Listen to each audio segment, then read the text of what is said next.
যদি আপনাদের কোনো নিজেদের মধ্যে ট্রাস্ট না থাকে যে যেই ভর্তি পরীক্ষা নিচ্ছি এর দ্বারা আমরা যোগ্যকে খুঁজে বের করবো, সেটা যদি নিজেদেরই ট্রাস্ট না থাকে তো তাহলে ভালো ছাত্র আপনারা কিভাবে পাবেন? একটা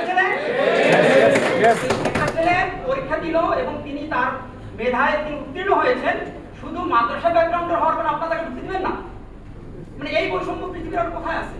আমাদের বন্ধুদের কথা, পৃথিবীর সারা বিশ্বের সারা বড় বড় মানে ইউনিভার্সিটি তারা যারা পড়ছেন, অক্সফোর্ডে পড়ছেন, ক্যামব্রিজে পড়ছেন, মাদ্রাসা থেকে গিয়ে আপনারা দেখেন এই যে কাতার বিশ্ববিদ্যালয় কিংবা কিং সৌদ ইউনিভার্সিটিতে কিংবা অক্সফোর্ডে শাহনেওয়াজ আলীরা আপনারা অনেকেই চিনবেন, মাদ্রাসা ব্যাকগ্রাউন্ডের ছেলে এবং তিনি এখন মক্কা একটা ইউনিভার্সিটিতে পড়ান এবং এইবার এই তৃণমূল কংগ্রেসের পক্ষ থেকে তিনি প্রার্থীও হয়েছেন। আমি এখানে মুখস্থ বলে অন্তত 100 জনের নাম বলতে পারবো তারা শুধু মাদ্রাসায় পড়েন, পৃথিবীর বিভিন্ন নাম জানা ইউনিভার্সিটিতে তারা সেখানে ভর্তি হয়েছেন, পড়ছেন, পড়াচ্ছেন।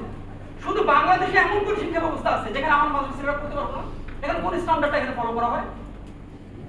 এবং এই যে বৈষম্য সেটা যদি আপনারা দূর না করেন তাহলে আপনাদের শিক্ষা ব্যবস্থা এখানে যোগ্য যে কথাটা বারবার বলা হয় মেধা তালিকায় কিংবা কোটা চলবে না, বৈষম্য ইত্যাদি, এই ধরনের কোনো কিছু এখানে ফলপ্রসূ হবে। এই জায়গাটা থেকে অবশ্যই আমাদেরকে বের হয়ে আসতে হবে। আমরা কিভাবে বের হয়ে আসবো? এটা বড় প্রশ্ন যে আমরা কিভাবে বের হয়ে আসবো। আমরা এইভাবে বের হয়ে আসতে পারবো না যে আজকালকে আপনারা কারিকুলাম চেঞ্জ করে ফেললেন, সিলেবাস চেঞ্জ করে ফেললেন, অথবা ঠিক আছে আমরা যে কথা বলি যে একমুখী বা গণমুখী শিক্ষা ব্যবস্থা, যেটা একই পদ্ধতির শিক্ষা ব্যবস্থা কিংবা বিজ্ঞান ভিত্তিক শিক্ষা ব্যবস্থা, খুব একটা ভালো একটা টার্ম মনে করছে বিজ্ঞান ভিত্তিক। এই একটু কথা বলে শেষ করছি। বিজ্ঞান ভিত্তিক শিক্ষা ব্যবস্থার কথা আপনারা বলেন, কিন্তু বিজ্ঞানের মধ্যেও আপনারা আবার ধর্ম ব্যবহার করে ফেলেন।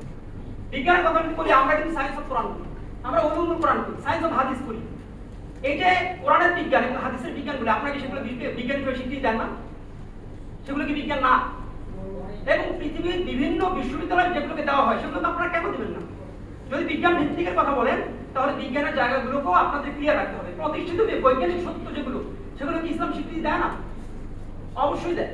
তো সুতরাং যদি এই অবস্থার মধ্যে দিয়ে চলতে থাকে তাহলে আমরা হয়তো নতুন একটা কারিকুলাম সামনে আনতে পারবো, কিন্তু তার দ্বারা বৈষম্য দূর হবে না। বৈষম্য দূর হওয়ার জন্য পারস্পরিক আস্থা, বিশ্বাস এগুলো অত্যন্ত জরুরি। আমরা সেটা কিভাবে করবো? সেটার জন্য আপনাদের যে সমস্ত এক্সট্রা কারিকুলার অ্যাক্টিভিটি আছে কিংবা মিডিয়া আছে কিংবা যেখানে যেইভাবেই আছে সেগুলোকে একটা টার্ম ব্যবহার করতে শেখান। আপনি মিডিয়ার মধ্যে বলতেছেন যে মাদ্রাসা শিক্ষার্থী, স্কুল শিক্ষার্থী, ন, আপনি বলেন শুধু শিক্ষার্থী।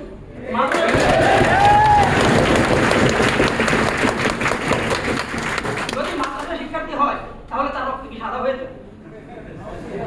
আর যে স্কুলের শিক্ষার্থী সে এক্সিডেন্ট করলে মারা গেলে তার রক্ত বেশি লাগবে।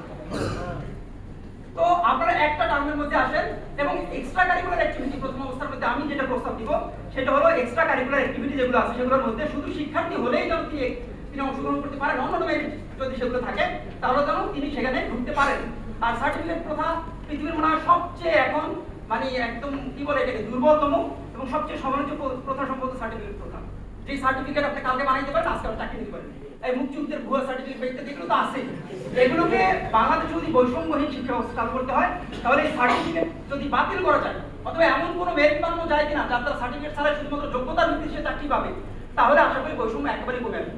আমি অনেকগুলো কথা বলে ফেললাম। আল্লাহ তাআলা সবাইকে বোঝার মতো দান করুন।